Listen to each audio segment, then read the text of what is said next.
ಆಗ್ತಾ ಇದೆ. ಎತ್ತ ನೋಡಿದರಂತ ಸತ್ತು ಬಿದ್ದ ಶವಗಳು, ರಕ್ತದ ಕೆನ್ನೀರು ಹರಿದು ತೊಯ್ದು ಹೋದ ವಸುಂಧರೆ, ಕೊಳೆತು ನಾರುವ ಶವಗಳ ನಡುವೆ ಭೂತ ಪಿಶಾಚಿಗಳ ಚಿತ್ಕಾರ, ಹಣಹದ್ದುಗಳ ಆರ್ಭಟ.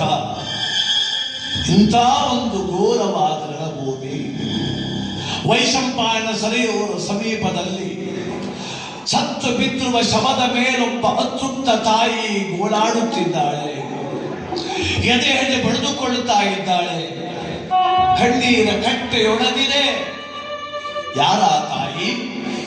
ಅವಳೇ ಗಾಂಧಾರ ದೇಶದ ರಾಜಕುಮಾರಿಯಾಗಿ ಹುಟ್ಟಿದ ನತದೃಷ್ಟೆ, ಹುಟ್ಟು ಕುರುಡನ ಕರಗಿಳಿದಂತ ಮಹಾಮಾತೆ, 100 ಮಕ್ಕಳ ಪಡೆದರೂ ನೆಮ್ಮದಿಯಿಲ್ಲದೆ ಜೀವ ಬಿಟ್ಟ ಗಾಂಧಾರಿ ಮಗನ ಶವದ ಮೇಲೆ ಬಿದ್ದು ಗೋಳಾಡುತ್ತಾ ಇದ್ದಾಳೆ.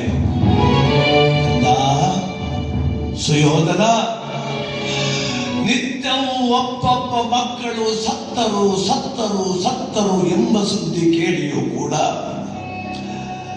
ನನ್ನ ಮಗ ಸುಯೋಧನ ಇದ್ದಾನಲ್ಲ ಎಂಬ ಆಸೆ ಹೊತ್ತು ಉಸಿರು ಬಿಗಿ ಹಿಡಿದು ಉಳಿದಿದ್ದೆ ಮಗನೇ ನಾನು.